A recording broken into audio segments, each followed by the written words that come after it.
Right, folks, let's go ahead and get started. And as more folks join us, we will end up with critical mass here. Welcome. It's delightful to have all of you here with us today. I'm Karen Gahl-Mills. I'm the Senior Advisor to the Center for Cultural Affairs and the Director of Arts Administration Programs here at the O'Neill School at Indiana University. And for about the next hour, we're going to try to provide you with some information about our terrific PhD in Public Affairs and our new Cultural Affairs Fellowship that is attached to that PhD program. I am so pleased to be joined by faculty colleagues, Professor Sean Nicholson-Crotty, who directs the PhD program here at O'Neill, and also Professors Joanna Woronkowicz and Michael Rushton from our program and faculty directors for the CCA, as well as our terrific graduate assistant, Casey Rich, who's helping to run the show behind the scenes. What we will do for about the first 30 minutes or so, we'll start with Professor Nicholson-Crotty, who's going to set the stage for us about what this PhD in Public Affairs is all about. And then we'll turn it over to Professors Woronkowicz and Rushton to talk about the cultural affairs part of this and our fellowship and the exciting things that go with that. And we will attempt to be done talking at you by about 30 past the hour so that we can really move into your questions and make this as helpful for you as we can. This is a Zoom webinar format, so you should see at the bottom of your screen a little Q&A box. Go ahead and get your questions in there anytime you have them. And if you see a question that you like, you can upvote it by hitting the little thumbs up button. Casey's going to keep track of that and keep us on track and make sure we get your questions answered as we're moving along here. And other than that, I think that's our roadmap for today. So why don't we just go ahead and get started, and I'll turn it over to Professor Nicholson-Crotty. Sean. Great. Thanks, Karen. And I definitely will not take long enough that I delay us past that 30 minutes. It's a relatively quick description of the program. The PhD in Public Affairs gives students an opportunity to do research in a variety of major field areas that are relevant to public affairs. These currently include policy analysis, public management, public finance, and environmental policy. And we're very excited to be potentially adding cultural policy as an area of emphasis that students can, in which students can work within or in addition to one of those major fields. We see the integration as quite easy because while we say students work in policy analysis, in fact, our students usually work in a far more detailed area of research. So they will work in policy analysis, but with a focus in health policy, or they'll work in public management, but with a focus in representation in public organizations or in nonprofit organizations. So cultural policy is a perfect fit with the program. I want to give just a couple of minutes of description of the way in which the program unfolds for the average applicant that comes in. And then I'm happy to field any questions about those kind of technical details. When we bring students in, all students take a core of classes within the first year. These are 6 courses that the faculty have decided represent the center of the field of public affairs. They include econometrics, so statistics, a couple of statistics courses focused heavily on causal identification strategies. Then also includes a policy process, how policies get made and implemented.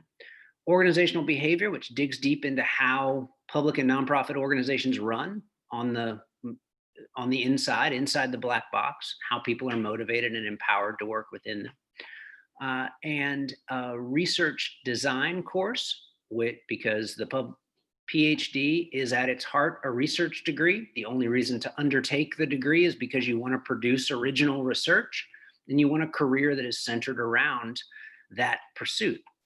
And then the final course is an economics course focused on public and policy specific economics. Again, many of our students won't utilize economics as an analytic tool, but much of the research in the areas in which we work does approach the topic from that perspective, and therefore we need to be able to read and understand economic approaches to public policy and public management and implementation. So after that first year, and the students take all those courses together, we administer a core exam, which is a basically qualifying exam only over those classes and the material within those classes. This is not meant to be a weed out exam. It's simply meant to make sure that students have absorbed all of that, the information that we need them to have if they're going to have a PhD in public affairs. Beginning then in the second year, you start what I think is the far more exciting part of the program, which is the major field. This is the area you work on the topics that you are most interested in. So whether you're studying policy analysis or public management or public finance, you are taking the classes that give you the primary theoretical foundations to understand how people do research in those areas. It's also when you're beginning to take those specialization courses where you're really digging into the research topic area that you're interested in. So cultural policy or health policy or race and public administration, or a host of others. By the end of the first year, or by the end of the second year, excuse me, you take your major field exam. This is the thing that qualifies you to be an expert in whatever area you have identified. In years after that, the coursework goes dramatically down. You're just cleaning up minor courses related to specialization, maybe a methods course that didn't get offered in the first year, but the coursework is dramatically diminished after the second year, and you're really focused then on the research, the main reason that you're here, right? Doing original research in the areas you're interested and working on the dissertation. Students finish in 5 years. The modal student finishes in 5 years. That's our goal, and we've been pretty successful at realizing it in recent years. So PhD is a significant investment of time, but we really pride ourselves on moving students through that process as quickly as we think we can and still have them be prepared. We fund all students that we admit. So you will not come in and fight for funding, which is a model at some other large programs that you might consider. And there are reasons to consider those programs. The schools we consider our peers are very good on a number of dimensions. This is one where we like the system we have, which is that we fund everyone who comes in for a guaranteed 4 years, 5 years if you make good progress towards the degree, and everyone, right? We haven't had to tell anyone in their 5th year they're not getting funding because they're not making good progress. That allows a lot of things. It allows students to focus on the research, which is what we want. It also allows our students to build a really strong cohort among themselves because they're not competing with one another for funding. So our students work together in collaborative teams to succeed in their classes, and we like that. And we think that the funding model really encourages that. We have a very strong mentorship culture among the faculty who work with the PhD program, and there's a cadre of about 25 to 30 faculty that work consistently with PhD students. Our average student leaves O'Neill with 2 publications that they have co-authored with faculty members. Many have more than that. We like that for a lot of reasons. One, it's necessary to be successful on the job market. Currently, those publications really enhance your success, which is our ultimate goal. But it also allows you to learn to do the job that you're heading out into the world to do by working closely with faculty, producing research, which is the thing you're going to be judged on throughout the remainder, right, of your career, wherever you go, whether it be into academia or think tanks or interest groups or large non-governmental organizations. right? You're getting this job because you want to research, and that's how you'll be successful. So working with faculty mentors helps you to learn how to do that rather than having to learn on your own when you leave, which is how a lot of people enter the world, and it's challenging for them. On that note, that is about all the specific detail that I have to give about the program. So I want to let you guys get to the specifics that people are really interested in. Thank you so much, Sean. That's really, really helpful. And I hope that all of our attendees are thinking of their questions, and you can go ahead and get them in the Q&A as we're going along. And then let's shift to Professors Woronkowicz and Rushton. Let's hear from you about the cultural affairs piece of this and the fellowship, and whoever of you is going first, jump right in. Sure. Hi, everyone. My name's Professor Joanna Woronkowicz. I'm here at O'Neill, and I'm an associate professor, and I teach in both our Masters of Public Affairs program and our Arts Administration program, and have a lot of interaction with our PhD program by mentoring students, having PhD students as research assistants. And then I'm also one of the faculty directors for the Center for Cultural Affairs and a co-director for our Arts, Entrepreneurship, and Innovation Lab. So we have a lot going on here at the O'Neill School in terms of cultural affairs research. And so that being said, we figured that it is really the opportune time to start a fellowship in cultural affairs for that reason. So I would really, stress there are a lot of opportunities for students through the PhD program to work on cultural affairs related projects. They get, my last PhD student whom I worked with 2 years had just really a great variety of experiences in research, from helping design studies to conducting studies to writing manuscripts to getting multiple publications from those studies. So this is something that we are continuing. This type of activity for our PhD students is something that we're looking forward to continue through this fellowship program. So if you haven't already taken a look at the website, a couple of websites, I would say. One is the website, the Center for Cultural Affairs website is a good one to take a look at, in particular, the part that gives information on this particular fellowship program. I want to stress first and foremost that the successful pursuit of the PhD Public Affairs program is necessary to the fellowship program. So that being said, you are applying for the PhD Public Affairs program at the O'Neill School, and that's sort of the first hurdle to get past. And then upon being admitted into that program, then we evaluate you for the fellowship in cultural affairs. So I always stress to everybody who's been emailing me asking questions about the fellowship program, make sure that you're interested, and the public affairs program is something that you are interested in, and this is something you want to do, because that's going to be your life for the 5 years that you're here, especially in the first 3 years or so that you're doing coursework, taking your comps. So I think that's the first thing I wanted to say. And after that, it's the cultural affairs component of this is, I don't want to say minor, but you're getting the fundamental base from the PhD Public Affairs program of what you need. So you're getting the skills training, the methodology training through the PhD Public Affairs program.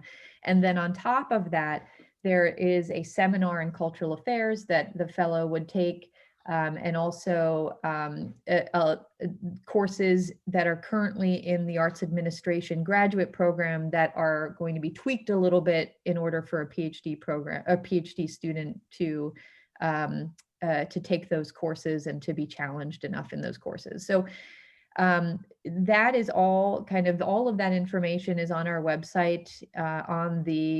You'll see there's a brochure that gives a nice outline of the curriculum that we envision for a fellow. And so that's outlined there. We can answer definitely questions about the specifics of each course if you're interested, the types of research that we're doing, the types of research that a PhD student would likely be involved in. Those are all types of questions. I think I'm willing to just be start a conversation with you, and even after this webinar, if you want to email me, I'm happy to talk to all of you. So that's all I have to say. How about Professor Rushton, if you wanted to chime in if I missed something there? Oh, I think Professor Rushton's muted still. He's in his car, so. Professor Rushton is now unmuted and in his car. It's very nice to see so many people with an interest in this program. I'll just fill in a few things. When you're doing a PhD in any field at all, your part of the real goal of your program is to get connected into the network of other researchers who are really active in the field, and get a feel for what are they doing and how are they going about it, and what are the questions that are really gripping people right now. And so one of the things we try to do in this degree program is to bring you into that. I'm on the editorial boards of 3 major journals in cultural affairs: the Journal of Cultural Economics, the International Journal of Cultural Policy and Cultural Trends, and I'm co-editor of a book series with Springer on the creative economy. And so it gives us a real insight into what's happening right now. And we're all active researchers, including our colleague at the Indianapolis campus, Professor Doug Noonan, who also takes an active interest in our program. And so what we try to do is really get you into what's happening right now, what is current research right now.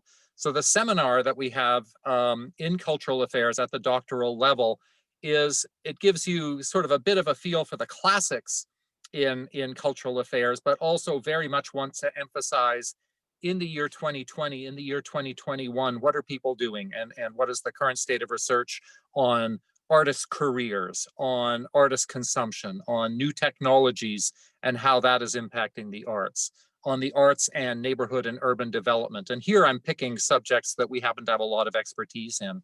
We also like to bring in a lot of visiting speakers, and even during the pandemic, we've taken advantage of Zoom to bring in every 2 weeks or so somebody doing really interesting research from around the world in different cultural affairs topics. And as a doctoral student, you would be involved in that seminar. So we've had speakers this semester from Canada talking about cultural heritage and appropriation and decolonization of cultural artifacts. We've had speakers from the UK on the economics of plagiarism in music. And we really try to get a good variety of speakers from everywhere. So again, you get to meet them, you get to find out what they're doing, you get to ask them questions. But we want to bring you into the research community, because if you're doing a PhD in this field, that's where you're going to live, at least in a virtual sense. And so introducing you into, here is the network of people who work in this field that it's good for you to know, where you can bounce ideas around and not only help you in your studies, but also it's just really interesting. It's just a lot of fun to find out what people are up to and different things you've never heard of. I'm learning things all the time, and it is really one of the most fulfilling parts of the job. So I guess those would be the things I would add. That's great, folks. Thank you. And apologies, I now have a very loud barking dog next door. So I'm going to cut this short for my part of the talking and just say, all right, let's have some dialogue. Those who are attending, you can be brave. You can raise your hand. We'll call on you. We'll get into some conversation. You can put it in the Q&A. That is also brave. Do not leave this information session without getting the question you came here answered. Okay, so let's pause here and see if we can get some Q&A going.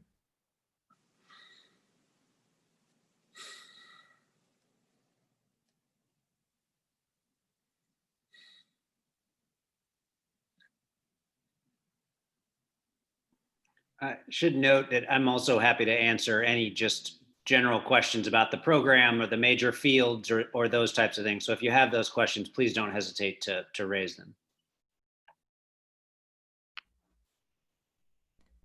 So possibilities for interdisciplinary research working across schools on campus. Great question, Patricia. Thank you. Who wants to field that? I can take the first shot at that. So the possibilities for joint degrees are limited. I'm about to have my own barking dog, so you have to bear with me there. Hold on just a moment.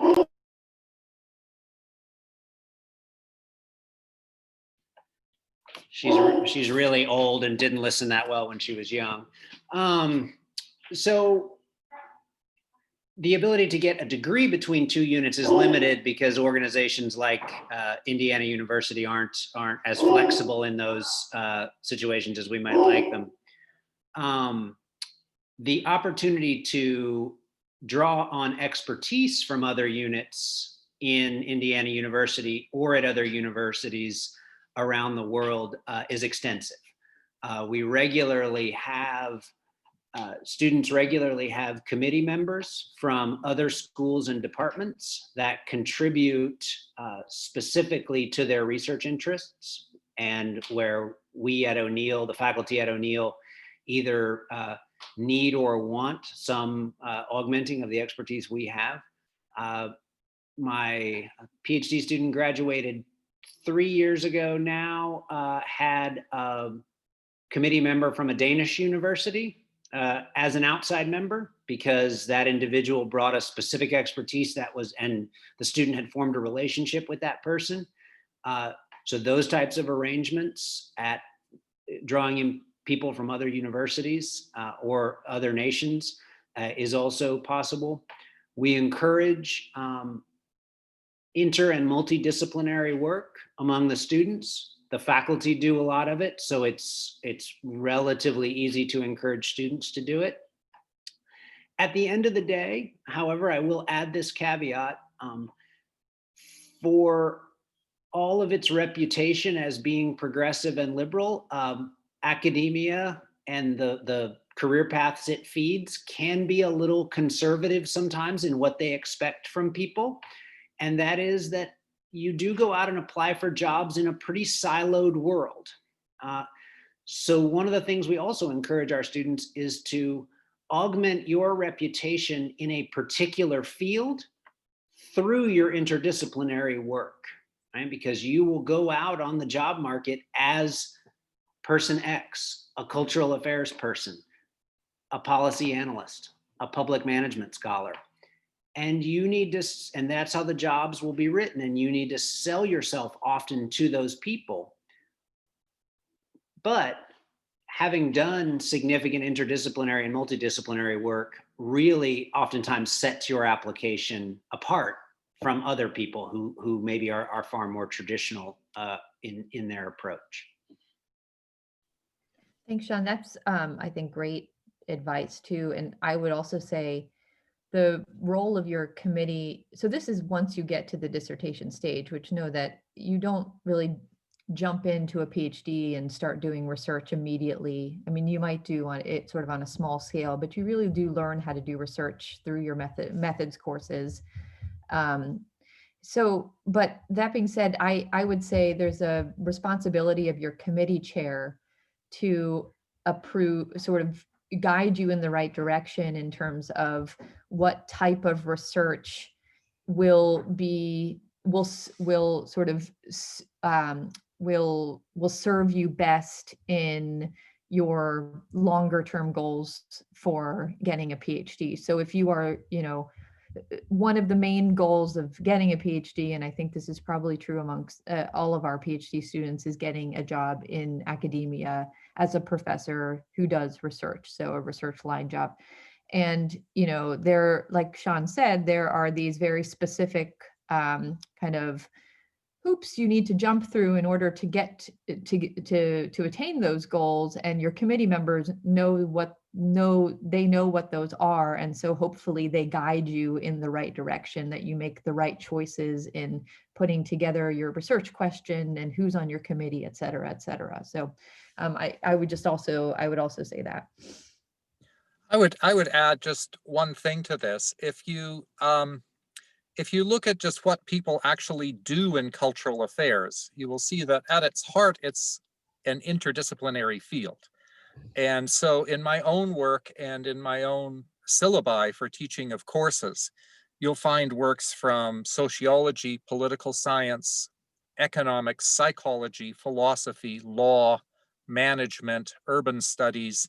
We really do try to draw on a lot because the cultural world is complicated, and one best understands it through a variety of lenses. And so I would add that we try to bring it into our own work. And I don't think any of us working in the field are strictly within one single discipline. Neither Professor Woronkowicz or myself work that way.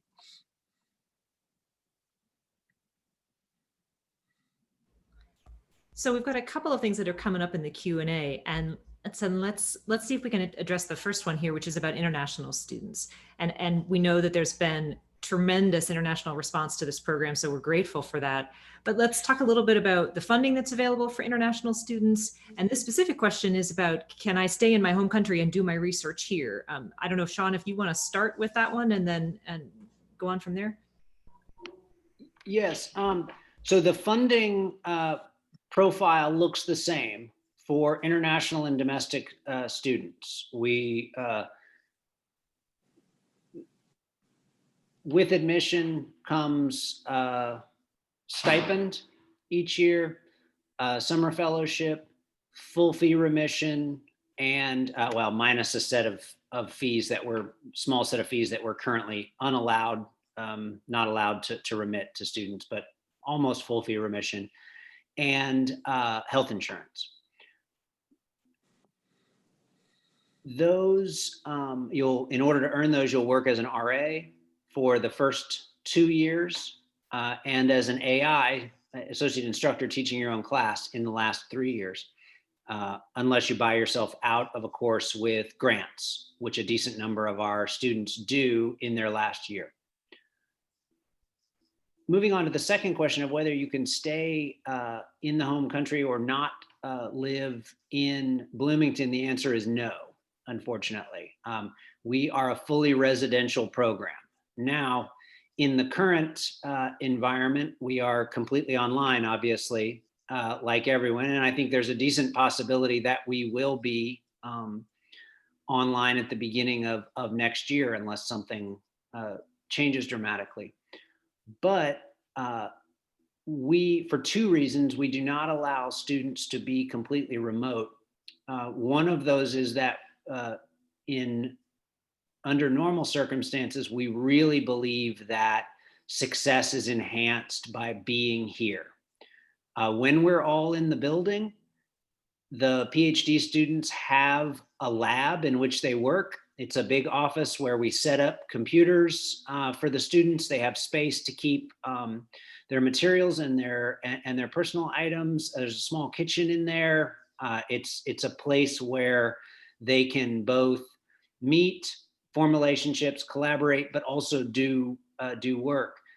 And the ability to chat with a fellow student about a problem you're having, or walk right down the hall and pop into a professor's office. And again, during normal times, we are a school where most people are in their office most of the time and their doors are open, which is, I think, a real advantage of our program.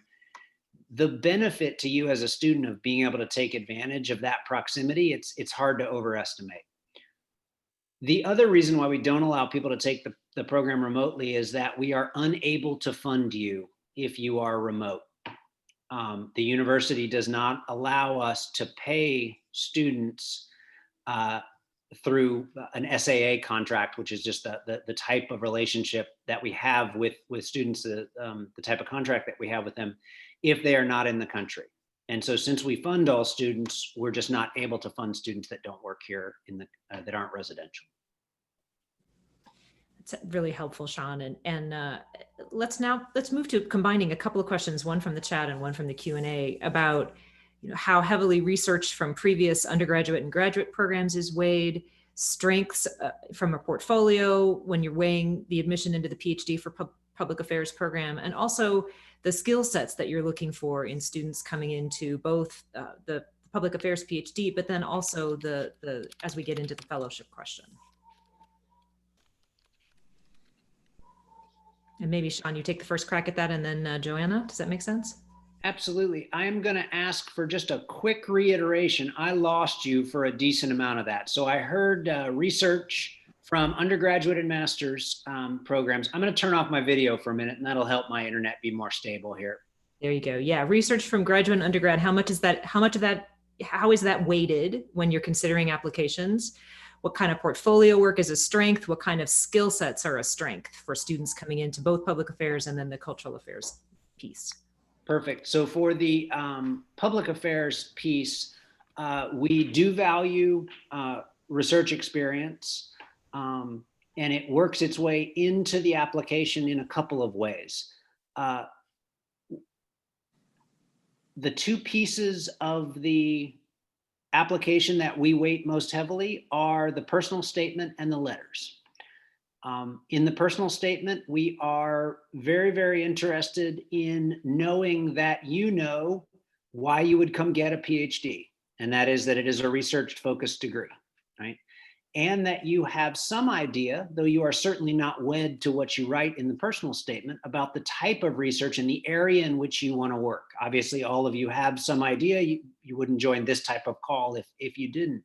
But we want to be able to see in the personal statement that you have developed a research interest. Finally, we want to be able to see that you have figured out, done the legwork to figure out that O'Neill is a good fit for your research interests.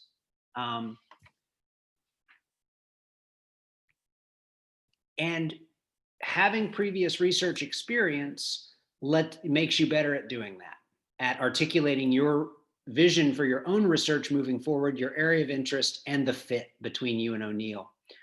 It also makes your letters better because your letter writers can speak to your ability in the primary area we're concerned with, which is your research, right? So it improves your letter quality. We usually favor applicants that have a master's degree, though not exclusively. However, the people we admit from undergraduate almost always have research experience. In fact, I can't remember a person admitted from undergrad who didn't have significant research experience that they could point to and that a letter writer could point to. So those, in terms of skill sets, we admit people with a really broad range of skill sets.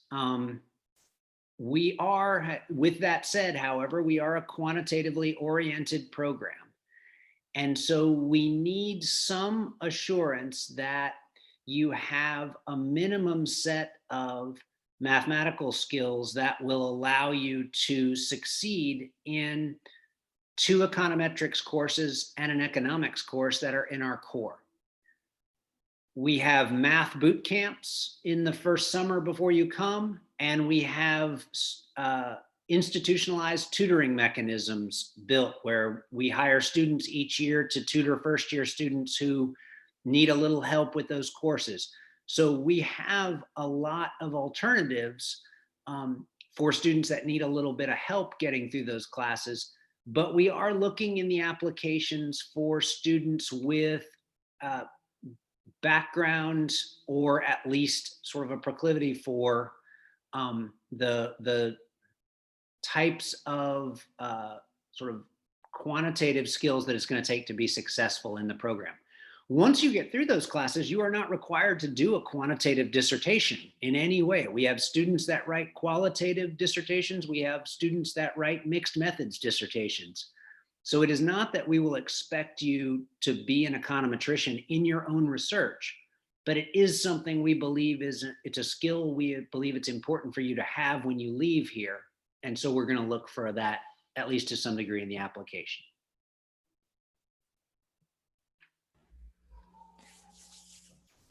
Yeah, go ahead, Joanna, if there's anything to add to that. In terms of the fellowship, because I think Sean really covered the PhD public affairs program. And then there's that second level of determining whether or not a candidate is suited for the fellowship in cultural affairs. I mean, we're really looking for interest. At the end of the day, you will be writing a dissertation in cultural affairs, and that's going to take up, at least 2 years of your life. And hopefully you're going to be going into a job afterwards that's in cultural affairs. So there needs to be some interest or, and passion for the field of cultural affairs, whatever area that might be. There are certain subsets of the field that both Professor Rushton and I and Professor Noonan at IUPUI have expertise in. So that was also a question I believe I saw in the chat, sort of what areas. I really do encourage you to go to each one of our bios, our websites on the O'Neill School website to take a look at the type of research that we've done in the past, the types of articles that we've published. You'll get a good sense for what we focus on.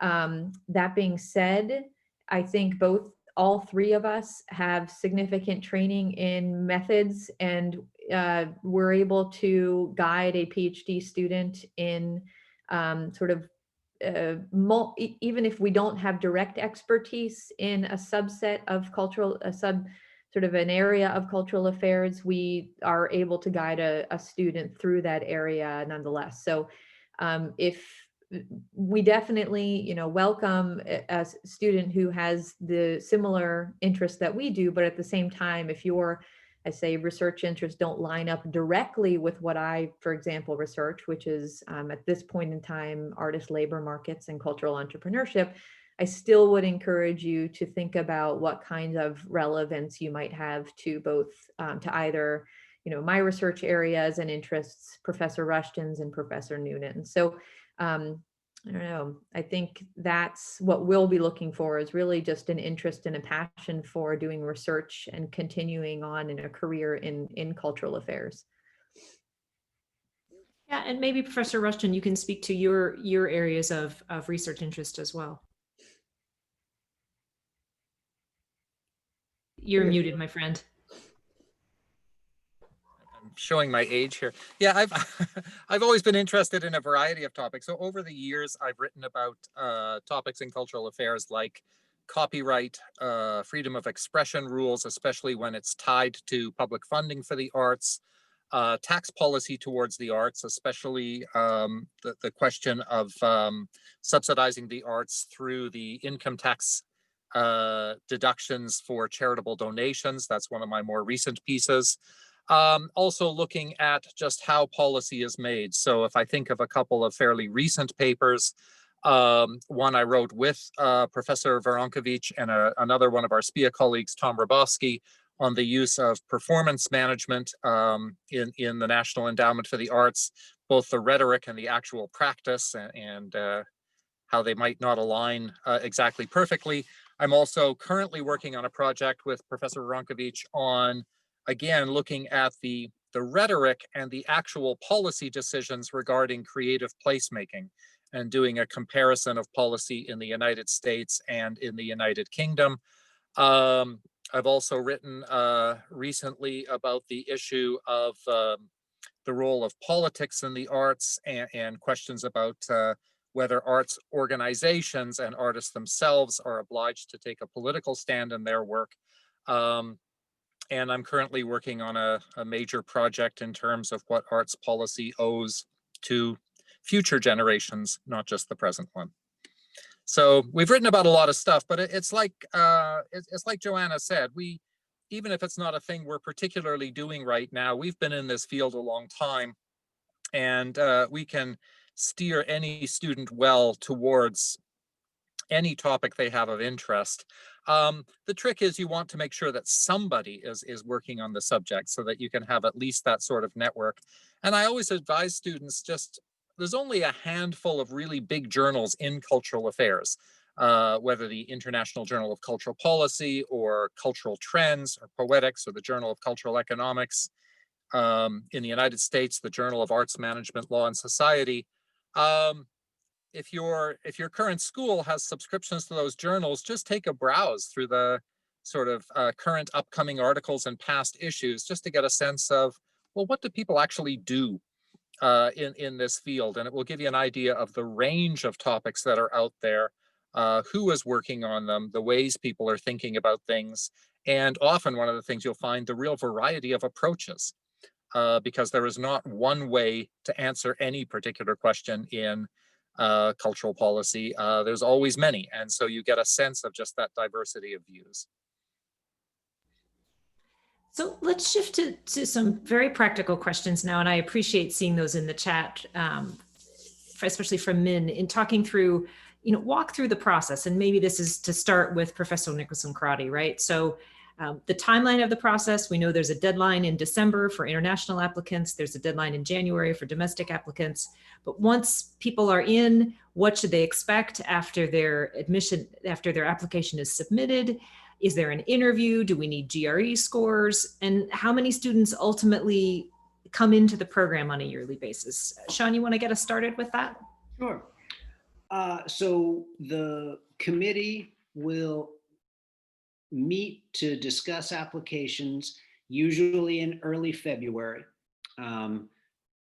That can be bumped to the middle of February, depending on schedules. But our goal is always by the end of that month to have made our decisions, both on those people who are going to be contacted initially, right? And then those people who will be on our secondary list, people we find very, very qualified, but for some reason we're sort of just sort of one small bit below the people to whom we decide to make initial offers. You will, and that doesn't differ for international or domestic students. We make offers at the same time. If you are admitted to the program, you'll receive that letter by early March, and it will detail not only the admission, but also the funding package. If you are not admitted in that, in that first round, but are on our list of candidates that we're very interested in, you will receive notice at that same time, letting you know sort of when we will attempt to make a decision about secondary admissions. We admit, typically the average is 8 people per year, out of 120 to 130 applications, depending on the year. We strive to balance our admissions across our fields, because we have people working in, as I said, 4 major fields. Now, because cultural affairs can fit pretty easily into at least 3 of those, there's opportunity, right, to basically compete in all of those pools. But generally speaking, we strive to admit 2 students into public management, 2 into environmental policy, and so on. It doesn't always work out that way. Sometimes we just have stronger applicants in one area or another. But usually we have more very strong applicants in each area than we can accommodate. And so that's our goal. At that point, the university almost immediately sets up, well, I apologize. We will have then an event where you will get an opportunity to come out and, come out virtually to see the school, meet the faculty. In years past, we fly people out and put you up for a couple of nights here so you can see the facilities, get a sense of Bloomington, talk to the faculty face to face, meet the people you might be in school with. We'll return to that as soon as we can, but obviously, that may not be the case. I'm sure that won't be the case this coming spring. Returning to the application packet, GREs are not required this year. We actually do not require them, though they have not updated our website on that dimension. We do not require them typically, though I do tell students they are a piece of data that committee members use. So even though we don't require them, if you have the scores, even if it's from an old and expired exam and you think that those benefit your application, send them in, because committee members are all human beings and they're looking for as much data as they can find to reduce their uncertainty about a candidate. And that's just one extra piece of information that they use. However, you're not required to have it. It won't be held against your application because you do not have a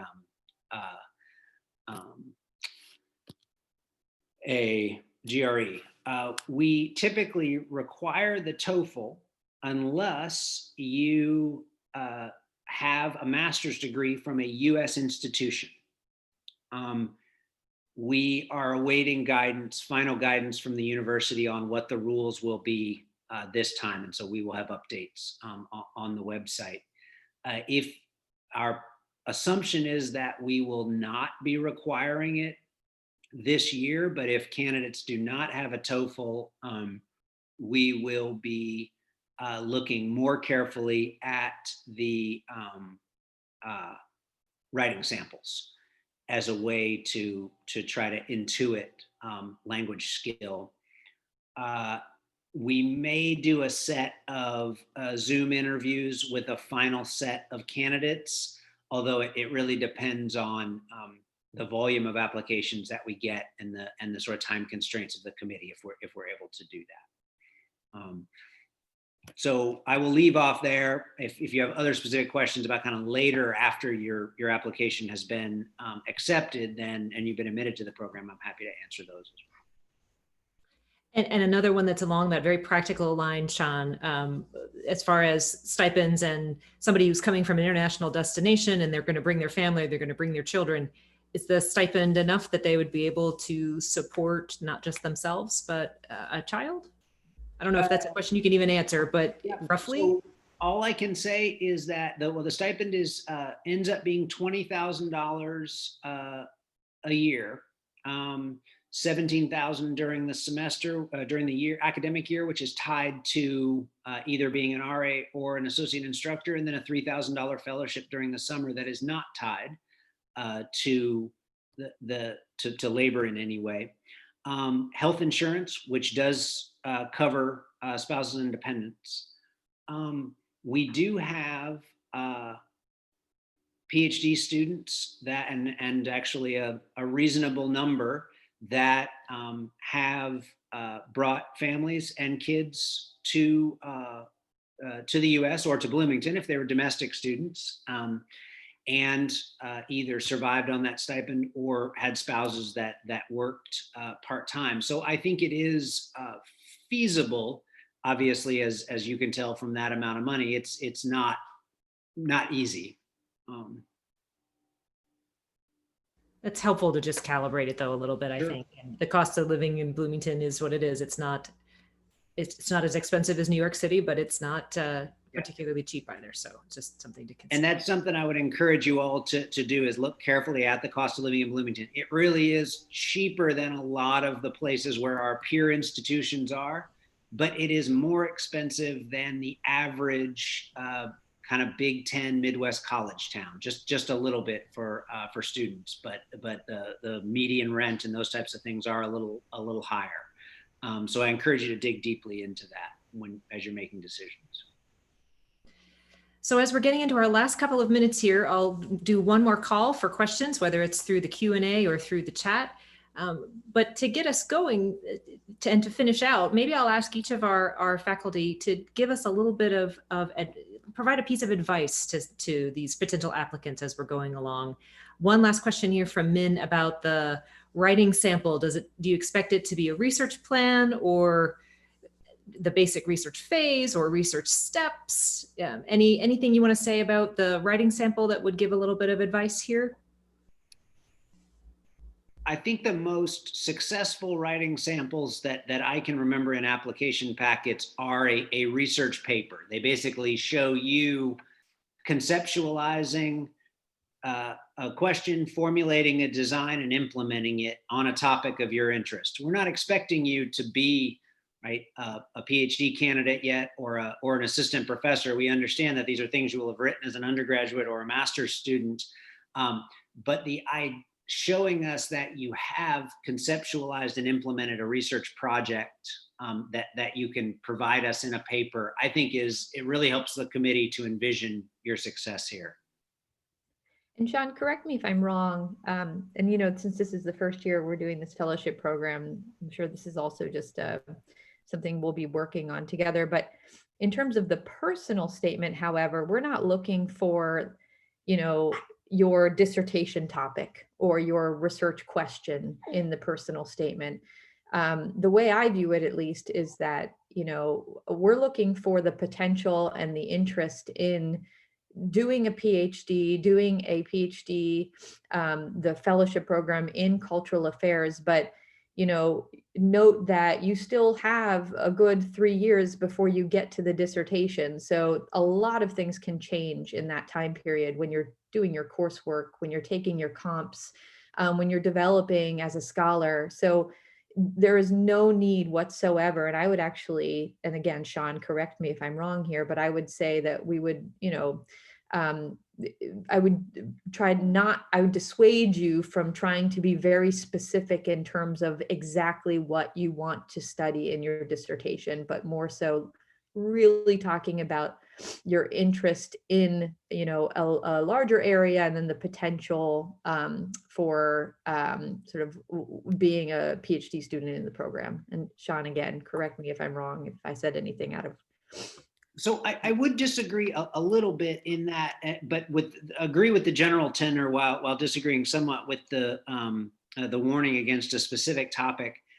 It does applications very little harm if someone, or no harm if someone has a relatively specific topic listed in their personal statement. We understand that there is about a 0.9 probability that they will not study that specific topic or that specific research question when they get here. And hopefully our view is we haven't done our job very well if we don't show you all the other cool stuff that's out there that you didn't know before you got here. But it is really important to us that you express a general research interest. Mm-hmm. So, and in some ways articulating for example, I've really thought about this topic, sometimes helps to cement that for an applicant. But what we're really interested in is that you can tell us, look, I'm interested in cultural affairs, and I'm really interested in these questions of labor markets, like Joanna. And I think the best way to approach labor markets in cultural affairs is potentially through a labor economics lens. And I know that O'Neill is really good at that, because I can not only work with Joanna, but I can also work with Cody Wing and naming other people who are working in that particular area. So almost all our successful applicants successfully name the field in which they want to work.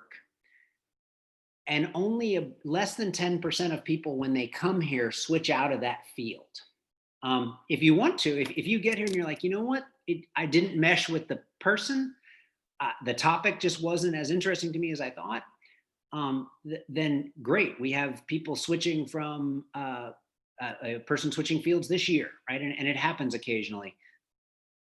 But most people will focus in the general area, policy analysis, public management, et cetera, that they identify in their personal statement, because it's that identification that really lets us know that they have thought seriously about this question. And then if they go on and name a specific research paper, right, that they might be interested in pursuing, that doesn't hurt them in any way. We certainly don't hold you to it if you put that in your personal statement.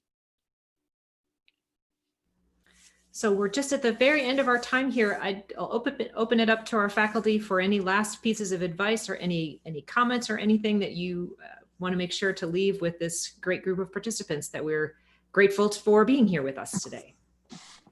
Yeah, thank you all for coming to this. We're excited to start this program next year. So I would just reiterate, become familiar with the PhD Public Affairs program. All of that information is online. Feel free to email any one of us that are here today, and we will help you sort of figure out the logistics of applying. We're happy to do that to help you. And then I would also just leave one comment, one final comment is, think about why you want to pursue the PhD. And if that's something that you want to talk to us about too, feel free to reach out. It's a really big commitment to do a PhD. And you often don't know how big the commitment is until you actually start the program and are in the depths of your coursework and studying for your comps. And you think to yourself, what am I doing here? So, and everybody goes through that, but you really should kind of, think about what you want out of getting a PhD. And if you are sort of still figuring that out, again, please feel free to reach out and we can help you go through that decision, because we've all gone through PhD programs now. So we know exactly sort of what it takes and what you get out of it. Yeah, I'll just reiterate what Professor Woronkowicz just said. It's a big commitment that you're making to go into this program. And what we're trying to help you do is to give you the environment and the training and the conversation and the contacts to become an independent researcher in cultural affairs that can either go into a position in academia or the public sector or consulting, where you can really use those research skills to work as a researcher. But it is a major commitment. As Professor Nicholson-Crotty said, you're looking at 5 years. And so I guess that thing to ask yourself is, yes, I really want to do this. I want to pursue this. This is not, the doctoral program is not a thing to do if you're just sort of unsure about other options, but this would be at least something. You want to really commit to this. And a question you might ask yourself is, in your other degrees, in your bachelor's degree or a master's degree, if you have one, have you enjoyed doing research? Have you really liked digging into a topic and doing it and writing it up and revising it and taking comments and really going deeply into a question? If that's the kind of thing that you found actually really enjoyable, if you found that the favorite part of your undergraduate and master's experience, then yes, this might be the very thing for you, because it really gives you the chance to do that and to develop those real independent skills. If you've never actually enjoyed that, then I would think about looking at something different. As a final, I think that's fantastic advice from both. As a final note, I would simply say, don't hesitate to send me an email if you want to ask questions about the application process or anything else to do with the program. I'm happy to set up Zoom meetings with you individually so we can talk about those things. All right, folks, so we are at the top of the hour, so we are going to let you go. Thank you for everyone who was here today to participate. Thank you for good questions. Thank you to our terrific faculty for fielding those questions. I hope you sense the sincerity in wanting to continue the conversation with all of you who are thinking about applying. So please reach out as you have questions. Thank you to Casey for keeping us organized, as you always do. And we will, with that, bid you a good afternoon. Bye, everybody. All right. Bye, everyone.